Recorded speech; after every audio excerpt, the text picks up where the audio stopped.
was now.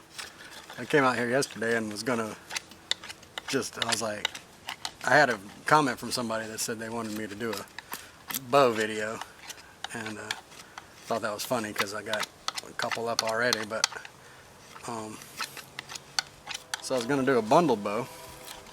So I came on out here to the shed and started looking around and noticed all these staves up there in the roof, and I said, hell, I can just make one out of one of these staves that have been here a year to this date, pretty much.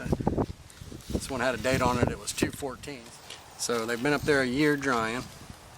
They're a lot lighter than they were when I was doing that last bow. That last bow probably would have been better if I let it dry out more.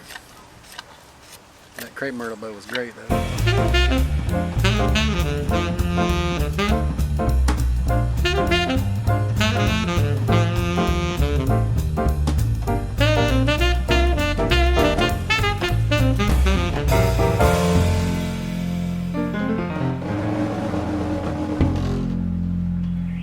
Alright guys, now it's late in the afternoon.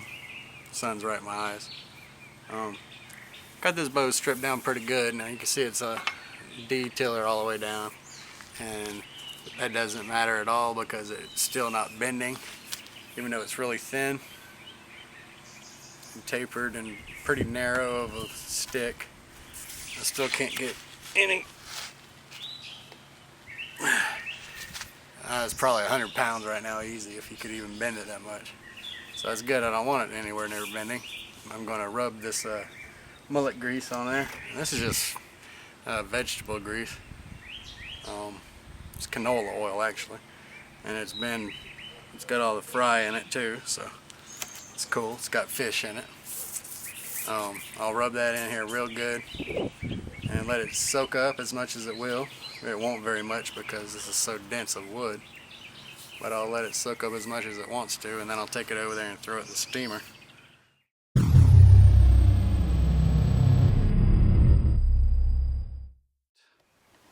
Now you can see what I'm talking about. See, now it comes out kind of straight. It comes out here and does a dog leg. One way to get rid of that is to put your block in here. You can't just squeeze that up against something.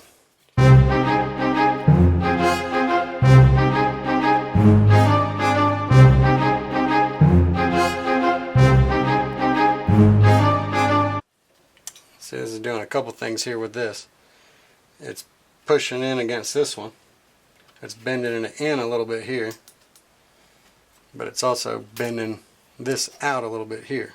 By pushing this pushes in here, but makes the tip go this way because we got this shim here in the way. And then, since that's so far off, this end's not as reflexed as the other side, so we'll try to hold this end down. But a little clampy clamp. Okay, now the back of the bow is flat against the brace, so it should have got that twist out too. And if not, we will come back here just very shortly with the heat gun and address this limb tip.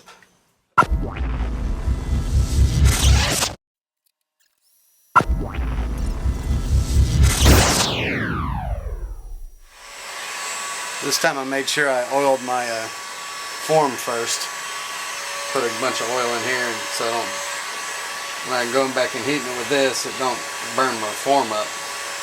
So put lots on your bow so you don't burn it up, and then put lots on your form so you don't burn it up too. It works out pretty good. Alright guys, here's old lightning there.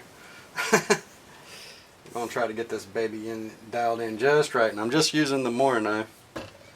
I'm just using my Mora number 1 and my Mora number 2.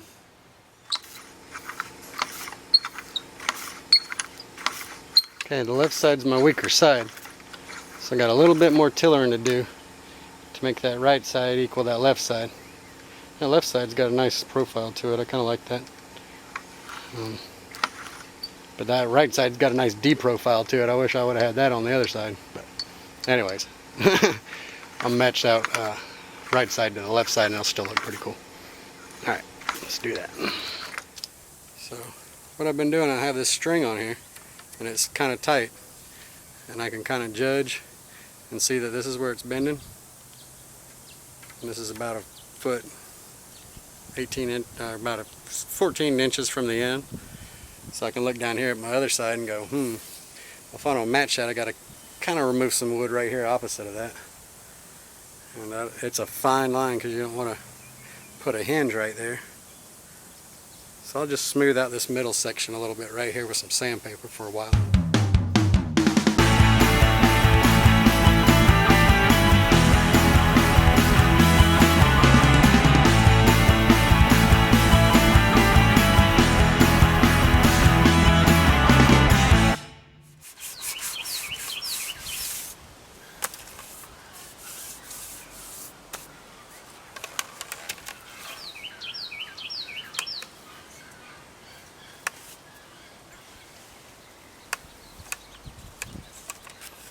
Okay, I sanded a bit, we'll exercise it some more.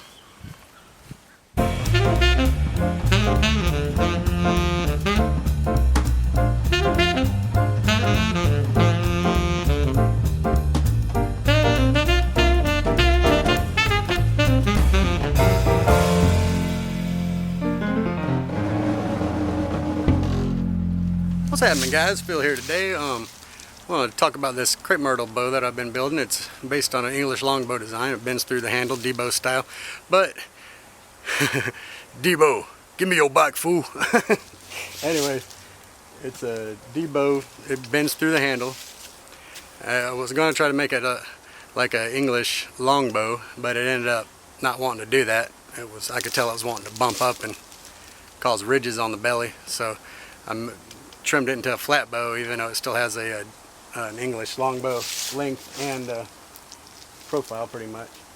Now, that was a crunkly piece of crepe myrtle, so it's not the best wood to start with, and but I think from taking my time, and I've built the whole thing with this Mora #1, and I've just been taking my time with it, and I'd hope to get at least a 30-pound bow out of it, because it is, like I said, crepe myrtle, and it is thin, and usually whitewoods make a better wide bow than narrow long bow. But that bow is right at 6 foot. It's 72 inches. I'll pull it to 28 inches. It's hard to. That's if that scales right.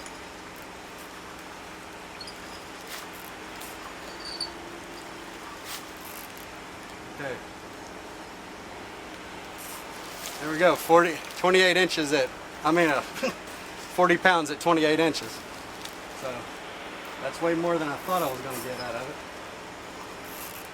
And I'm kind of proud with that tiller. It's a little off, but it's acceptable. That'll be the bottom side.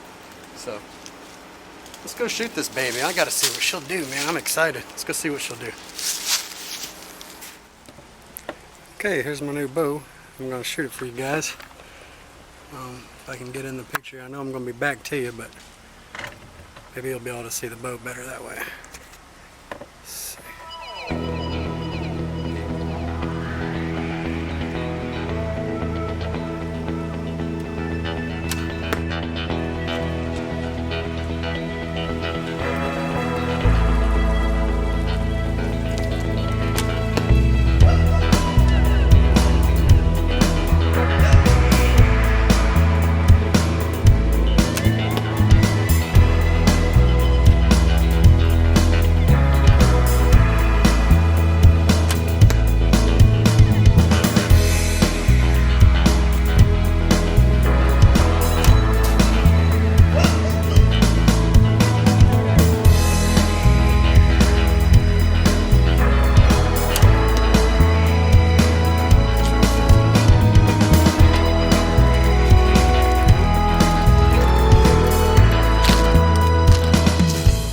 Over there at the grouping, it's not the greatest, but at least it hit the target.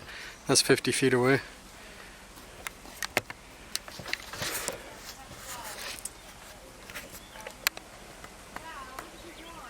One of them was a little too short. Well, the other one's hit. The one hit a little low right there, but the other ones are in there. So that's cool.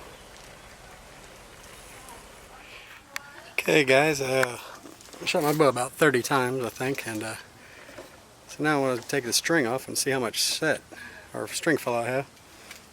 It still has a nice profile.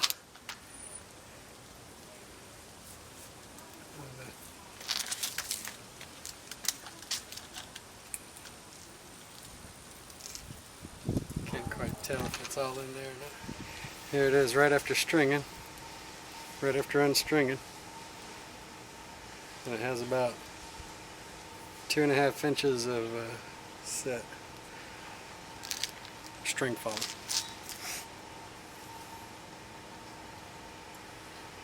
So maybe just a fuzz more if it was up, maybe like right there. So that's not very good. Seems to be going back pretty quick. So that ain't really bad though, considering that bidding's in the handle and everything. Alright guys, I'm going to stain this baby up and finish these ends. These ends don't have to be this big, so I'm going to decorate that out, finish this up, sand it, and decorate it, and I'll be back with the finished bow. All cabled back and everything maybe. Later.